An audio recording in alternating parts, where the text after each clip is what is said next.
VegasInsider.com Bet and Collect podcast. I'm here to collect. Hosted by Kevin Rogers. Who's the big winner here tonight at the casino? Your source for the best sports betting information to help you dominate your bookmaker. Thought you was laying. I'm laying. No, I'm taking it. I was taking it. It's time to bet and collect. Welcome to the latest edition of the Bet and Collect podcast here on VegasInsider.com. I am Kevin Rogers for Friday, May 29th. And the big news this week, the NHL coming out and revealing a 24-team, not necessarily a playoff, but 24 teams remaining as the regular season now over, 8 teams advancing to the playoffs, 16 in a qualifying round, and we'll see who's going to make it to the Stanley Cup Final, assuming they can get things started by the end of July. And to talk more about this, I bring on Billy Lindsay, who played in the NHL for 15 seasons. He was a member of the 1996 Florida Panthers team that went to the Stanley Cup Final. Also, he is a radio commentator with the Florida Panthers, also works with the NHL Network as an analyst. And Billy joins us now. Billy, good to talk to you. How are you? I'm doing good, K-Rog. It's always nice to talk to you. So how's everything on your end? Things are going well. Just hope to get the sports back. And the good news is that the NHL looks like they're coming back. When you heard about this new format, 7 teams now eliminated, we have 24 teams, regular season over, what were your thoughts?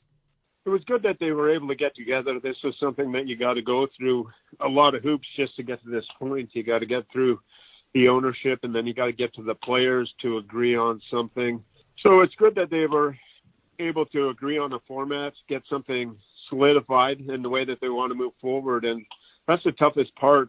You see it in all the sports, football, baseball, basketball, everything between the players union and the ownership, trying to figure out in these times of how do we get this? How do we get sports back activated? And the NHL seemed to be proactive with the plan and what they wanted to do, and the players seemed to be on board with it. So when you get both sides on agreement on moving forward, then the next step is just trying to get the actual games played. But I'm excited that there is going to be hopefully some hockey in the near future.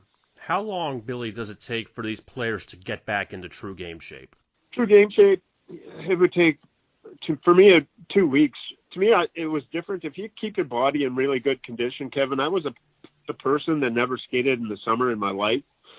So once the season ended, I just used that time to build my body back up, get in conditioning, and then I would skate 1 week before training camp. And then once that first week of training camp, I didn't feel very good. But after 2 weeks, I felt all the flow and everything coming back, and I was ready to go. In the similar 94-95 lockout, we were able to skate. That was a little bit different, but we just had one week of practice, and then we started playing games. But if you're able to keep up your physical conditioning and the body, the hockey standpoint of it should come back really quick. These players should be in top shape. They should be able to do all their workouts. They should be able to get ready. So just getting the skating legs underneath them, to me, 2 weeks and you're ready to roll. Who has the advantage here? The teams like a Tampa Bay, like a Boston, who had great regular seasons, or do you think the teams that maybe slid through the back door, when you look at Chicago, Montreal, teams that had no business being in the playoffs, that now they say, wow, we have a chance to win the Stanley Cup and we really have no business doing it? The teams that are up front and that are the star power, the Bruins, the Lightning, the Capitals, these type of teams, even if you go over into the Western Conference and some of the better teams in the West, when you look at St. Louis and Colorado, Vegas, what's going to happen with all these teams is they're going to be incredibly healthy. So you're going to get the best lineup. Some of these players and teams all through the board, even the bottom teams have battled injuries. But when you get the top teams that have been able to dominate during the regular season, all of a sudden they get everyone at their disposal and healthy to start the playoffs, then it still has to be heavily favored into the star team. So this format's good. It gives opportunity to some teams that maybe can get on a roll, could maybe upset some teams. But to me, when you look at those big teams, a lot of them have to go through injuries and the war of attrition of the season and the Stanley Cup final. And you got a team like St. Louis that's trying to repeat, and all of a sudden they get a break like this and come back. So to me, I still think the advantage is with those top teams. They come back, and when you have that kind of talent and you have that kind of players that are ready to go full tilt and are healthy, you got to figure the top teams are still going to be the best.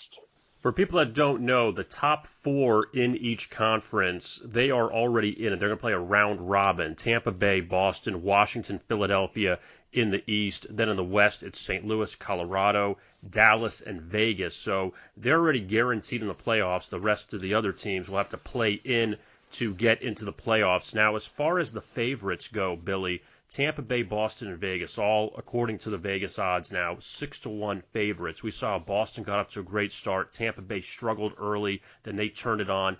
I want to talk about Tampa Bay with you for a second. The Lightning last year, they had that incredible season. They flame out in the first round against Columbus. Do you think that after seeing what happened last year, the slow start this year, and then coming back and then having a bit of a break, that will help the Lightning maybe go on a run? The Lightning are a team that's going to have to be reckoned with. And the Eastern Conference with Boston, Tampa Bay, some of the scenarios that are going to play out there, Washington, you can't deny. But as far as talent-wise and what happened to them last year, they kind of changed their style of play throughout the course of the season. They dumped it in a little bit more. It wasn't so much run and gun. They kind of were able to try and curtail what they wanted to do in the regular season towards the playoffs. And once they got in the playoffs last year, that freestyle game that worked in the regular season just did not work so well. So they took some bumps and hits early as far as their record at the start of the season. Then all of a sudden, everything that the coach John Cooper sort of implemented as far as being better defensively structured, playing in the puck, dumping it in, working the cycle plays more, being harder to play against. That started to come to the forefront more in the second half, and that's why they were able to jump back in the standings, become one of those more dominant teams. So what happened to them in last year in the playoffs was a great learning lesson. And I have to believe coming out of this, they're going to be one of the better teams prepared for this playoff format. When you go out west, Billy, and you look at the Pacific Division specifically, it was like a merry-go-round with all the teams that were leading that division. It felt like it was Vancouver, Arizona for a minute, Calgary, and then Vegas. They've been so up and down, but yet they still now the leaders of the division. They made the coaching change from Gerard Gallant to now Peter DeBoer, and we've seen DeBoer go to the Stanley Cup final with San Jose and with New Jersey, and he was with the Panthers a long time ago. But Vegas, after they had that tough loss to San Jose last year in the first round 2 years ago, they go to the Stanley Cup in their expansion season. What do you see for Vegas now trying to make another run?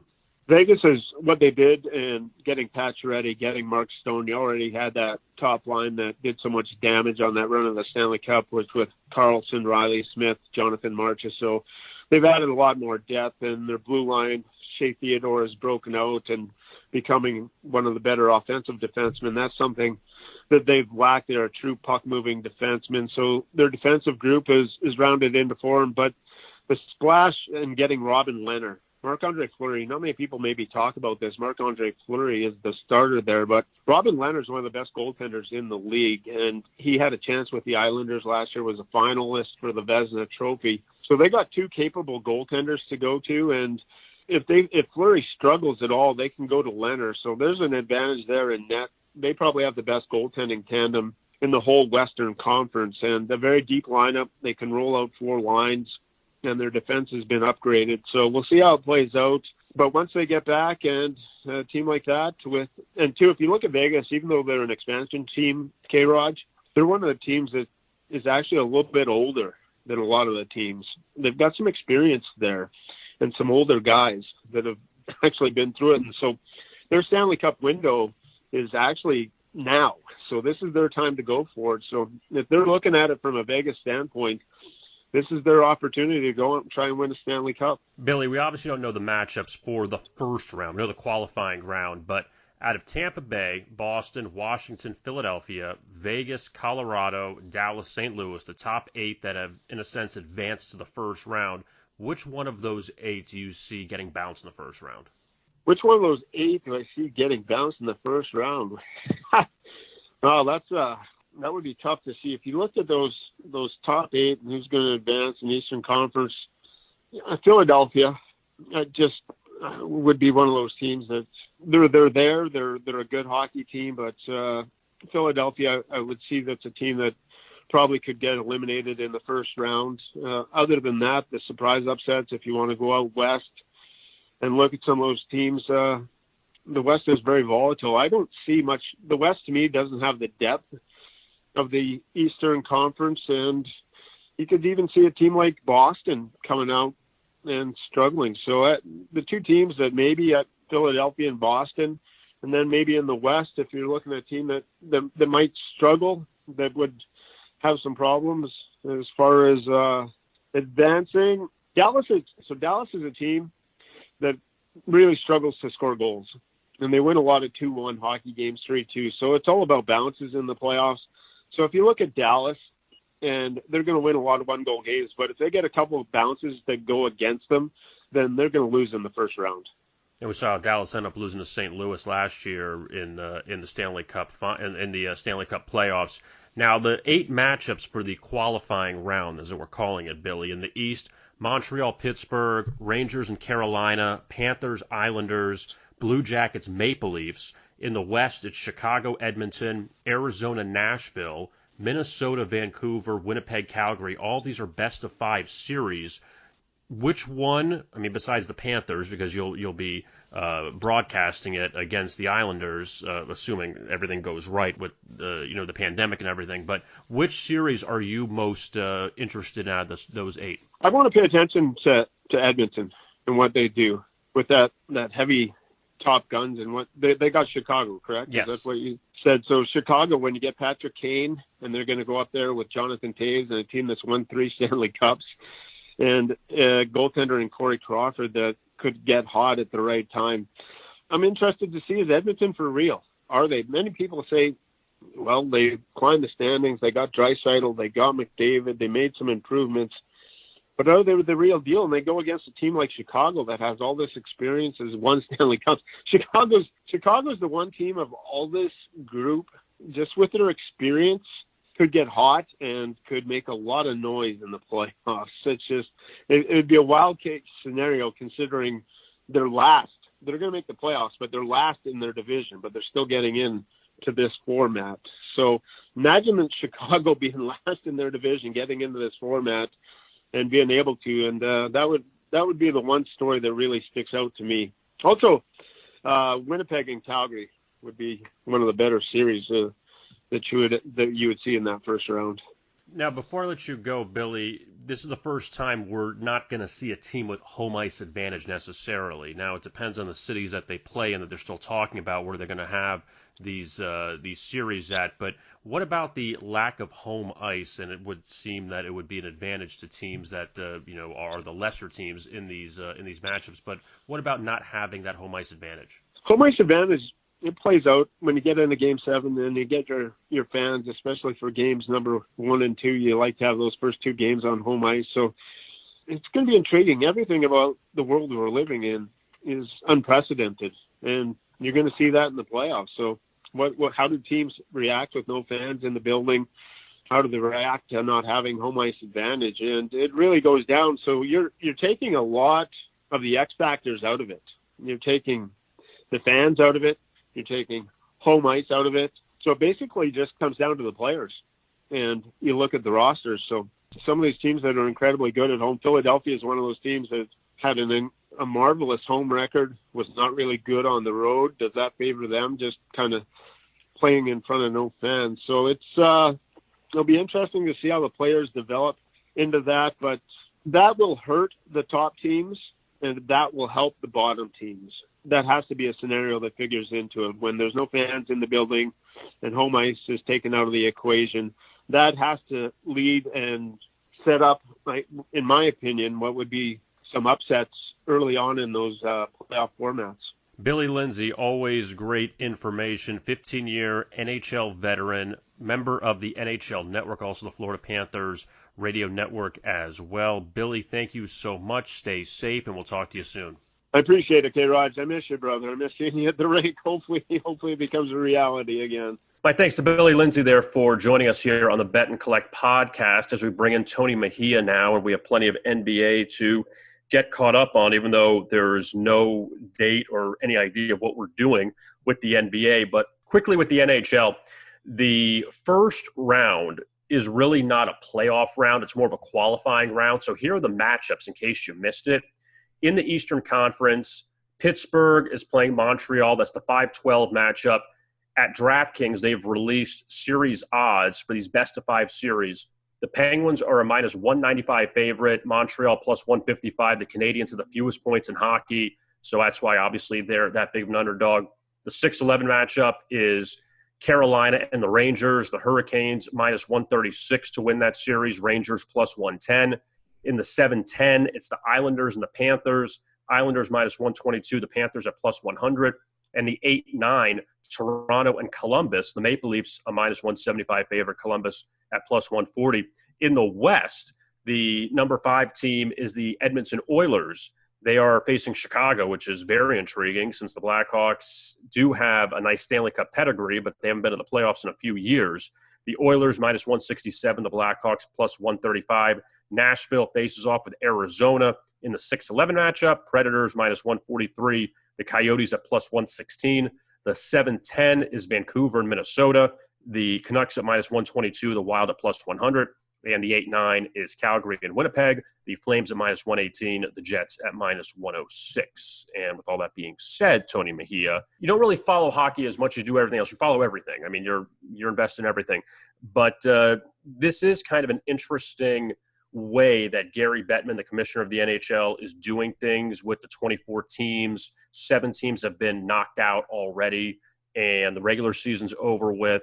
But technically, this isn't the playoffs yet. You have the top 4 in each conference that have advanced, and then the final 4 in each conference are out playing it out in those matchups I just mentioned.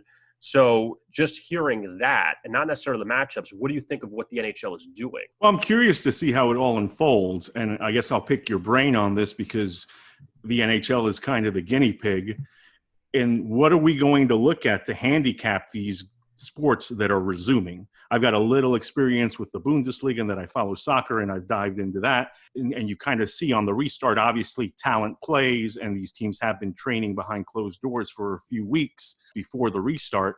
But as far as the NHL is concerned, when you're looking at these series prices, what stands out to you as what you want to pull the trigger on? Matchups that you like, discrepancies in the lines, and then what do you envision happening in terms of the warm-up to these games? Like, will there be a week of training camp situation? Will we get to see any exhibition to lay the naked eye on what these teams look like going into essentially a playoff scenario? Well, the teams that actually get the exhibitions but that count are the top 4 because they're trying to determine the seeding for the top 4 in each conference, and they're playing the round robin. So Boston, Tampa Bay, Washington, and Philadelphia are the top 4 in the East. St. Louis, Colorado, Dallas, and Vegas are the top 4 in the West. So they're playing each other 3 games. You play each team once, the other 3 teams, and the best record will end up getting the number 1 seed and the next record, so on and so forth. But in a sense, they're kind of playing exhibition games. So it kind of helps them out where these other teams are jumping right in. I haven't heard about exhibitions for the qualifying round. You have no home ice advantage unless it's in a city like if Pittsburgh was one of the cities that was talked about. So Pittsburgh would have a bit of a home ice, but they're not having any fans. So really you would play in your own arena, but you don't have fans. But as far as the series prices go, that I wouldn't want to lay huge money with Pittsburgh or Edmonton, who are really big favorites, just because you have no idea what's going to happen here. And unfortunately, this isn't like the old playoffs where you knew who Boston would play or Tampa Bay. They don't even know who they're playing yet. So they have to sit back and wait. I think not that they're the greatest disadvantage, but they're at a bit of a disadvantage because they don't know who they're playing yet. And teams like the Panthers and the Canadiens and the Blackhawks that should not have been in the playoffs, now you just got a second life. And you could win the Stanley Cup when you should have no business being in the playoffs. So that's what makes this whole thing interesting. But at the same time, this really is a sit back and wait approach. I don't think you can find any advantages right now when no one knows what's going on. There's no home ice. You do get some players back that were injured, so that's very helpful. But this really is, you got to sit back and wait and see. With the NBA, they're obviously weighing how many teams to let in the postseason. What did you think of the NHL's decision to go with 24? I thought that it's interesting. It's different. But at the same time, ending the regular season was good. Having less teams in this situation with the pandemic is good. Just getting, like, Detroit had 30-something points. They shouldn't be playing. Get them out. get Ottawa out, get these other teams that have no business playing. And what I mean the tie into the NBA is Steve Kerr, the coach of the Warriors, said, we're done. I agree with him. Get the Warriors out. They don't need to play. The Knicks don't need to play. The Bulls don't need to play. Some of those teams that have had god-awful seasons, you're trying to minimize the damage here with this pandemic. Why would you bring in teams with 10 or 11 games to go and say, oh, here, play some extra games so we can make some more money off of it, when it means nothing to them? Now, I'm going to change it back to you, Tony. The scenario in the West that's being floated around, trying to get those extra teams going for the 8th spot, San Antonio and Portland and Sacramento and New Orleans, because they want to get Zion in, and Memphis is the 8th seed, trying to get those teams in. I don't really love it because I think you're trying to create something. Just go 1 to 8 in each conference and be done with it. I don't know why they're trying to get so creative. I think you hit it on the head with they want to get Zion in. And, the ratings completely were boosted by Zion Williamson's debut this season. You want to recapture that excitement. And it just so happens that the Pelicans are the number 10 seed. So I think that opens the door for the 10 seeds in the Eastern Conference to get in. If you reseed based on record, then you have to throw out the conferences, which is a way that they could go. I think you keep it as simple as possible, where their top 6 in both conferences get in. They're in the playoff seeded 1 through 6, 7 plays 10, 8 plays 9 in a 3-game series, and then you get your 7th and 8th seeds that way. Let me ask you this question. If the Pelicans are 8th right now, are they floating this around? I don't think so. Not at all. I think too bad for Memphis if they're the 10th seed. Since it's the other way around, you want the Pelicans in there, you want Zion. It's an exciting team. And yeah, absolutely. The way that the ratings had unfolded prior to Zion and then post Zion, he clearly made a difference, and the league took note. But even now, he's 19 years old. He's going to have a long career. We're doing all of this just to get him in. And the Pelicans would face the Lakers in the first round. And I know things have changed and you don't have home court anymore, but they would face the Lakers and get bounced. And I know you get LeBron versus Zion, but still, like, you're doing all of this just to get him in when you wait till next year. And the Pelicans, the guy didn't play the first 3 months of the season. So we don't know what the Pelicans would have been if he played. They're obviously a playoff team, or at least a 7th or an 8th seed with him in the lineup. So that's where I just don't get, like, you're doing all this just to get him in potentially, because there's a chance they still may not get in with this extended playoff format. Right. It's unnecessary, especially since all eyes will be on the NBA's restart anyway. So they will have that, will have the nation captivated, and we'll see. I do think we get 20 teams in. We'll see how they slice it up, but that at least means you're cutting a third of the league out of the bubble environment that's expected in Orlando. So what's taking so long with this whole thing? Like, what have you heard? Why is it that, not that the NHL moved faster than the NBA, and we'll talk about baseball, which is a complete mess in a minute, but why is it that not the NBA is dragging its feet? I know you got to take your time. You're not going to play till late July anyway. The NHL is not starting till late July. So we still have 2 months left until that starts. Why is the NBA taking so long making this decision? I think the way it unfolded, the NBA is first of all big on surveys. So they have GM surveys. They had a GM call yesterday, a Board of Governors meeting that also came into play. And then Adam Silver did set a date of June 1 to come up with a decision. So I think all the variables involved have been explored. And now you come to a decision that, yes, you are going to restart on June 1st, which is first and foremost the news everybody wants to hear. Then the where. Will it be just Orlando? Will it be Orlando and Las Vegas or another West Coast city? And then the how. What's going to be, what will the format entail? And I think we'll get all of those decisions on Monday, June 1st. Do you believe, I mean, the NHL, I don't think will continue with this again next year, but the NBA, if they have some kind of, I hate to use the term, funky format, or they change things around so much, if it worked, do you think moving forward they would try to do this? Right. I think this will forever change the start date of the NBA season. I think the 2020-21 season will start sometime in December, not necessarily on Christmas Day. And the calendar will go into July and maybe early August. And that'll eliminate really competing with the NFL the way they do. And then beyond that, the league was exploring in-season tournaments. They were exploring the seeding of eliminating the conferences. And I think depending on how this unfolds, we could see that also stay with us thanks to this pandemic. But I think that's where the door is open. That's why you're seeing all these GMs and decision makers surveyed, because if there's an opportunity to get a change going, this is it. Now looking at baseball, and I'm so torn on this, Tony, because I feel like the players are going to tell the owners go after themselves.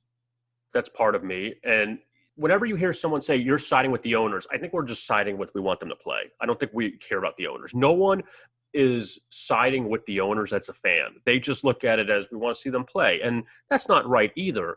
But first of all, this whole thing, I think this whole fire started when Blake Snell came out with talking about the money. If Blake Snell said that I don't feel safe, I don't know if we can do this for whatever reason, all the other things that weren't money, I think it'd be all right. That's totally legitimate. Money's legitimate too. And we always jump on these athletes when they give the generic answer, oh, come on, tell us the truth. Someone tells the truth, don't tell us the truth. You know, we always have that problem because it comes down to money. And we don't want to hear you complaining about money. And that's where this whole thing, I think, kind of really sat poorly with everyone. If it was just about the changes they were going to make, no spitting, no high-fiving, we can't do that. I understand that. You're playing the game. But I don't know if they're going to work this out. I really, if you say to me right now, are we going to have a season? I'm saying no. And if they do, great, but I just can't see how. I think the players are like, no, we'll wait till next year. We're not going to deal with this. Right. And I think I'm not one to ever call anybody greedy. So, you get the money that you get somebody to pay you, period. And baseball players have had the best deal in all of sports from a player's standpoint. And I think owners want to end that. And so I do think if they sit there and say, oh, well, this is a lost season anyway, we're not going to have fans in the stands. Let's wait this out. We're going to see them strike. The actual public is going to be against the sport of baseball. And at least from an owner's standpoint, you try to get salaries reined in some. I think that from that perspective, I think that's the owner's motivation. Players, I see it from their standpoint too, which is why I agree with you. I don't think we'll see baseball, and it'll be to the detriment of that sport, because from a baseball player standpoint, I'm not playing in a bubble environment and leaving my family for 80 days for half my salary when I've already agreed to have it prorated, and you want to take some more. So yeah, I agree with the double middle fingers to that we'll probably see, and we're in for a very long labor dispute. And that's sad for baseball fans. It is. I mean, the only good news is if we end up getting the NBA coming back, we know the NHL is coming back, that at least we have some kind of gap before football starts, when we're assuming football is going to begin on time in the NFL, college. I mean, who knows at this point, just because it all comes down to these individual schools. And some schools are saying we need kids in, we can't have the players, and others like we're starting. And that discussion is, we're just sitting and waiting. It's almost like a rerun talking about the college football thing. No question. We're going to eventually preview college football and hope that we get some semblance of a season, of a regular season, but I don't think it'll include every university. There are going to be some logistical obstacles that will probably take 20 or so teams out of the mix, realistically. And will we see most of a conference play with, let's just take the SEC, for example, 11 of the 12 playing, or 13 of the 14, I forget the numbers there, with Vanderbilt sitting out. They're more rigid in their beliefs as to what's going to happen. I think that is coming forth in the future, and we'll see if they are able to, these bowls will survive. It's interesting to see a kid like JT Daniels transfer from USC to Georgia. How is a transfer supposed to, when you normally it's difficult to pick up an offense and get acclimated to new surroundings when you transfer in normally? Now it's almost impossible. So, and Georgia's going to have two transfers that they will have vying for that quarterback position. So it's going to be ridiculous to see how these schools end up adjusting to all these changes. Now, even though we don't normally talk about this on the show, I just figured, we're at the end of May, and with no sports still going on, that I finally saw, Tony, Uncut Gems on Netflix. And I had heard about it. I wanted to see it.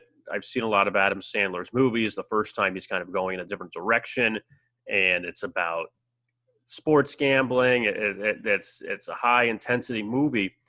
And, there are people that would say, oh, it's such a great sports gambling movie. I didn't see it that way. And I don't want to give away the ending if you haven't seen it, just because I got upset on Twitter the other day that ESPN had tweeted something about the movie a day after it came on Netflix. I said, wait a minute, I'm halfway through the movie. Let me finish the movie before you give it away. It just came out last year. Not everyone's running to the theater to see it. But there was like 2 scenes of sports gambling in the whole movie. That doesn't make it a sports gambling movie. He bet on the opening tip, Kevin. I did like his bookie, though. His bookie was funny. His bookie was tremendous. His really bookie nice played job. himself, Mike Francesa. Mike Francesa, I thought, was better in that movie than he is on the air. At least he showed more energy. Well, solid editing there.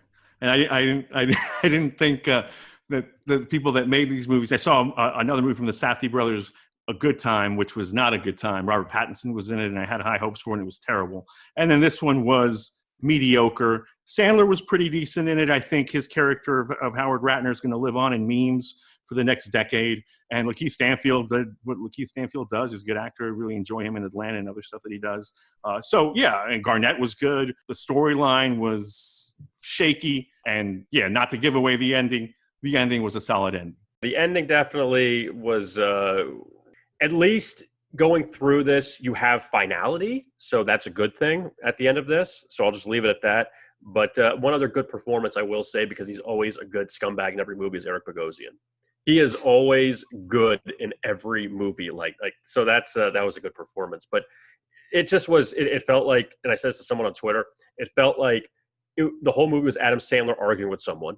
Adam Sandler was in arguments with everyone in every scene. Not like yelling and screaming, but just like it was always a dispute in every scene. Like, okay, can we have some kind of like calmness in one scene? Departure from Idina Menzel is one of the people being yelled at often. Very, very strong departure from her work on Frozen and singing. Frozen and Rent, so it was all right. I always believe in, you could see the movie once and that's it, but it's not going to be one I'm going to replay over and over again. There was a lot of people were on both sides of that. It was either, oh, it was so awesome, or I didn't really like it.